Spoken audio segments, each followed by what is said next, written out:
game 5 of a 6-game road trip. We had a traveling back-to-back within less than 24 hours. They jumped on a plane and went to Utah. And they actually lost this game 118-117 after having a 19-point lead. Honestly, there's no excuse. Can you use all the excuses like they're shorthanded, they're on a traveling back-to-back, blah, blah, blah, blah, blah?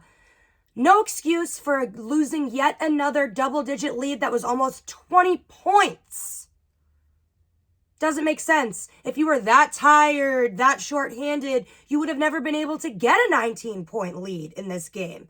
You would have been getting your ass beat from the jump. So it just doesn't make sense. To me, it feels like lack of maturity in order to close out games with such large leads. I'm not sure if you get bored, you get tired, you get lazy. I don't know what it is. But something in your gut should tell you, I need to win this game at all costs. Every game you play. Not just playoff games.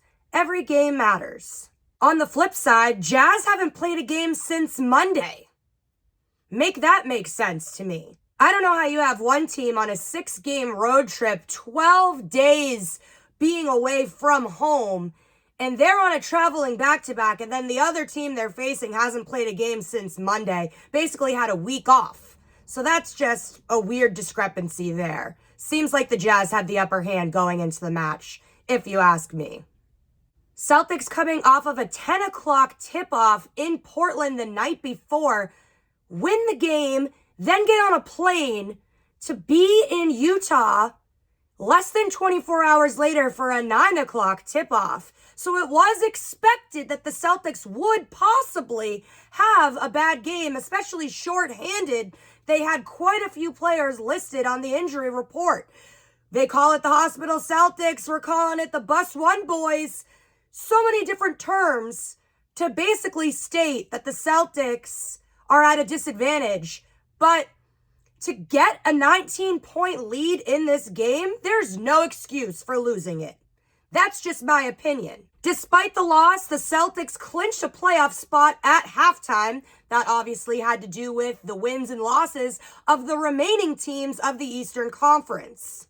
With this loss, the Celtics did, however, drop to the 3 seed in the standings, but the Celtics do have the upper hand when it comes to a tiebreaker against Philly.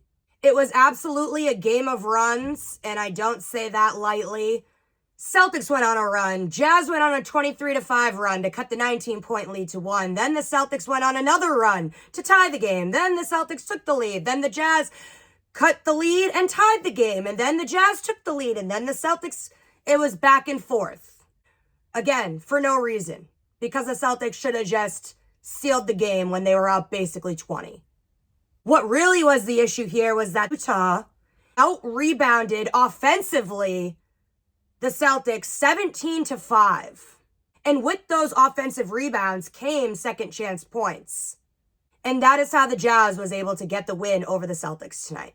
Down the stretch at the end of the game, Jaylen Brown committed a foul that then got reviewed and then got upgraded to a flagrant 1 foul, which was 2 shots, and then Jazz regains possession of the ball. The shooter was actually a 54% free throw shooter and bricked both free throws badly. However, when Jazz regained possession, they got a 3 to cut the lead to 1. Jaylen Brown on the other side redeemed himself with a 3 of his own. But then Lauri Markkanen came right back and fired a 3 of his own. Down to the wire, down the stretch, for sure.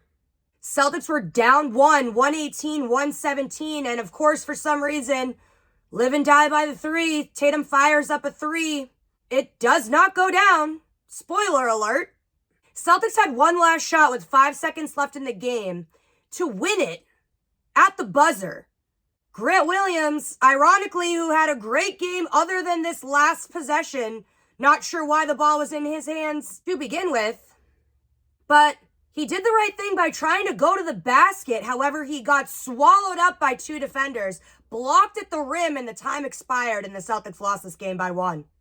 Grant was feeling himself, not gonna lie, after his college team beat Jason Tatum's college team earlier today. He was talking a lot of shit And he was backing it up on the court. Not gonna lie, this was a redemption game for Grant Williams. He had 7 threes out of 12, and he scored 23 points.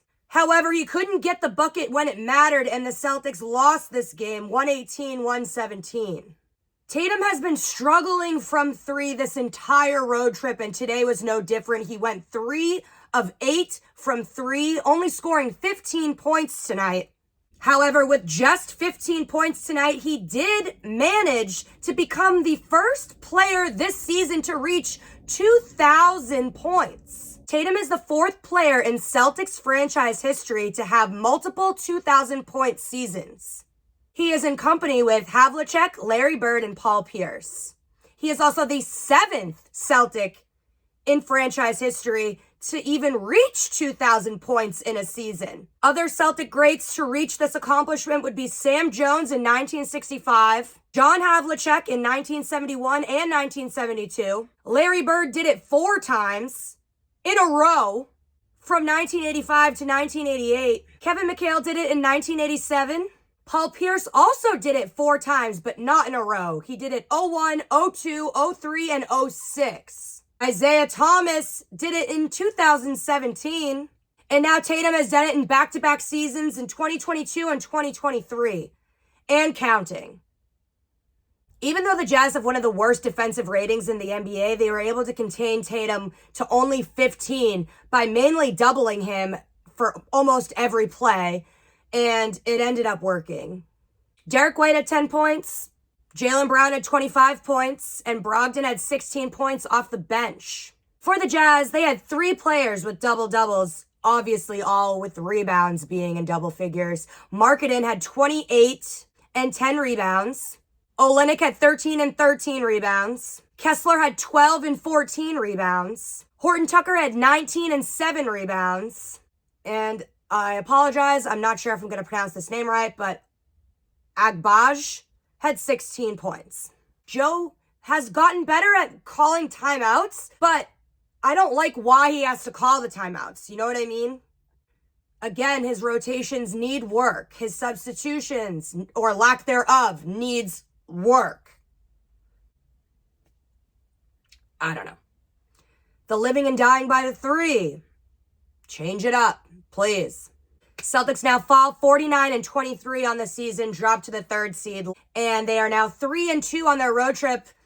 I conservatively said they were going to go 4-2 on this road trip. I have a good feeling, I'm telling you right now, they are not going to light the beam in Sacramento, because if I know anything, I know that the Celtics will win games that they shouldn't, and will lose games that they shouldn't.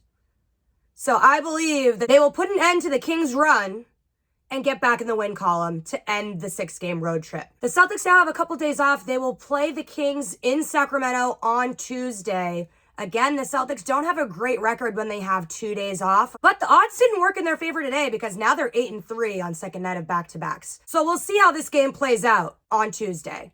Until then, this has been Brie Marie D, Boston Banner Bound.